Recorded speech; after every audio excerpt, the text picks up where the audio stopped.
Hey, what's up, everybody? Rob Marzullo here, Ram Studio Comics, and welcome back. In today's video, I'm constructing some more poses and showing you the process and obviously narrating over top.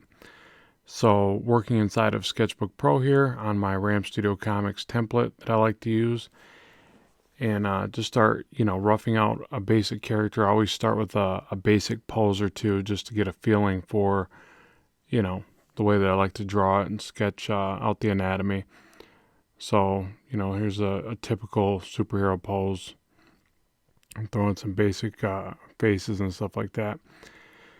And I use that soft erase and then redraw over top. So, and right there I throw in kind of a curvature line for the female spine. That's a technique that I find helps get a little bit of a softer look to the female structure. If you start off doing all the cone and cylinder methods, you can come up with a very angular female shape, which looks a bit obtuse or whatever. Just doesn't look as good. So, just my opinion there. Try to keep the line. Another thing that I do is I try to use more sweeping lines when I do all the line work instead of like with the male figures. I'll actually sketch in the lines more. So again, I'll get more of a kind of a angular look to the male anatomy, and then by using the sweeping lines on the female, I get a little bit of a softer tone. Even though I'm giving this girl a little bit of too much musculature, just a little bulky there. So yeah, I figured I would show this. I haven't done a poses video in a while, and these are like the homework of comic book work, and I like to start off my warm-ups a lot of times with stuff like this. And even though I haven't done as many videos on this lately, I think it's really important to go over, and hopefully over time you'll be able to see a progression of my ability to draw these different poses from just sheer amounts of practice. One of the things I like to do, somebody asked me recently, how do you get the various poses, dynamic poses, things like that? And my answer to that is every time you see something, whether it be an arm pose, it doesn't always have to be the full body. And that's something to keep in mind because oftentimes you're not going to find the perfect body shot that you want. So you got to get good at collaging and not collaborating, but I guess collaging or hodgepodging your stuff together. So if you see a cool arm, practice that arm pose and then learn to incorporate it into another body pose. And obviously without breaking the limbs, you can't make an arm look broken too far back. And we all have problems with that with the comic book stuff because you're trying to over dramatize these poses. But that's really all it is. So look at the various poses that you like, and hurry up and scribble down the gesture and do that as much as possible. And pretty soon you'll start to realize certain ones just kind of stick in your mind. So I like to do that soft erase and then kind of chisel out the features a bit more and, really start to, and by about the third or fourth sketch in, I start to feel a little bit more comfort. And I can kind of sometimes skip some parts of the process. Like instead of using the cone method, sometimes I'll go right into drawing certain body parts because I see them better in my mind. But if I start to struggle with that, I go right back to the rudimentary shapes. And, you see I do a little bit of the stick figure thing as I go, to try to feel out the, I mainly do that for proportions. I struggle, well, you can see right there, I drew the forearm like entirely way too long.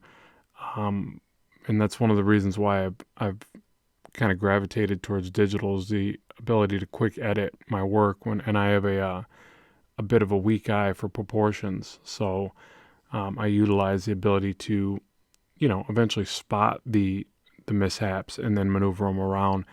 And I talk about that in some other videos too, always trying to stay in a forward momentum with your artwork and not, giving up halfway through and then wasting all that time.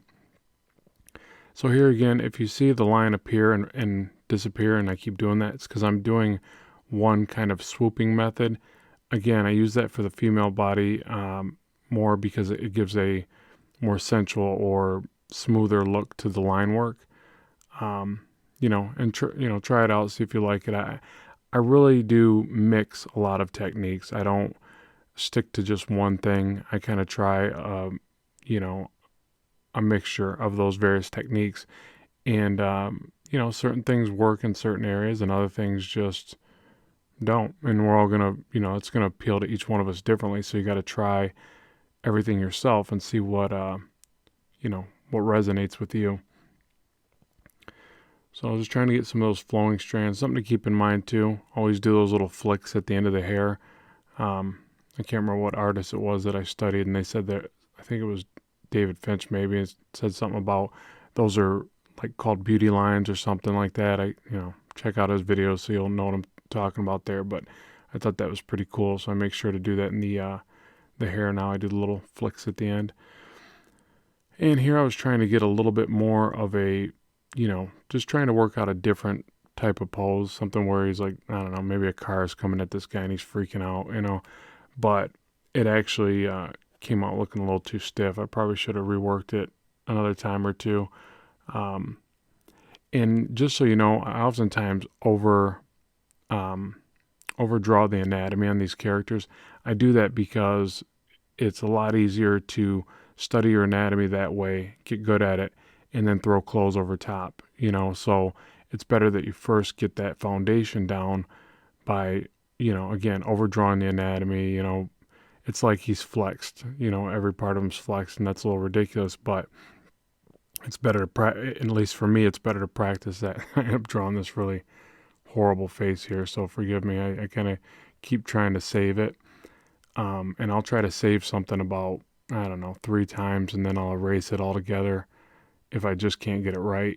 I end up throwing some like Speedos on. I'm just like lost. I don't know what to throw a hairdo on them. That doesn't work. I'm like, yeah, his face, just the whole, I don't know. I struggled on that one. But I wanted to show that. I almost edited it out, but then I thought, you know what? I need to show you guys that, I'm far from perfect, obviously. I just draw this stuff and I keep at it. My strength is, my single greatest quality in life, really, but especially in art and pretty much anything I do, is I'm not a quitter. I don't give up. So I just keep pressing forward, and in turn, that usually allows me to be halfway decent at whatever I do, because where most people get frustrated and walk away, I don't. Sorry, I'm not trying to be some motivational speaker, but I'm just trying to tell you that actually does play a big role and a big factor in being a decent artist. I believe anybody can draw with given enough time and dedication. What separates artists from, novice people that just putz around with it or whatever, I think is really just the determination and the passion that keeps them motivated, so that in turn they will become great. Not saying that some people aren't just phenomenal, kind of out of the get, but it's really the perseverance that brings you to that level. So at any rate, so just keep cleaning up the line work on this one. This one comes out a little funky too. I think I started to struggle more on my poses at the end, which is weird because I generally start feeling more comfortable with them, but there's no set science to stuff. Sometimes you generally you get better the more time you put in. By the end of the day, you usually feel, at least I do, usually feel like you're drawing better by the end of the night, but it's not always the case, I guess. And I'm going to be doing one on a hair video pretty soon. I've already had that request, and I'm just to give you an update of what's coming next. There'll be some more in-depth hair videos, and then there'll be some videos on drawing fire and smoke, kind of some effect videos, and just systematically going through and doing them all. Like another one will be, I'm going to do a cityscape in full detail, and, just keep having fun with it, keep practicing, and keep showing you what I learned through the process. Yeah, and I keep redrawing this hand too. Hands are always a pain in the arse for me, but I eventually get it to a decent level. And keep in mind, these aren't finished renditions. They're just, pretty decent sketches or whatever. But yeah, so I figured I would bring you some more poses. It's always fun to do, and it's always good to practice. So I recommend doing these as much as possible to really get your foundation down and make sure to draw from life, from other fan favorites of art that you see, whatever. Get as much of it in the brain box as you can. And as always, thanks for watching. And if you can, be sure to visit my Patreon page in the link below. Support the Blackstone comic, and also helps me bring content to the channel. So please like, subscribe, and share if you don't mind. And as always, thanks for watching. Keep drawing, keep having fun, and we will talk to you soon.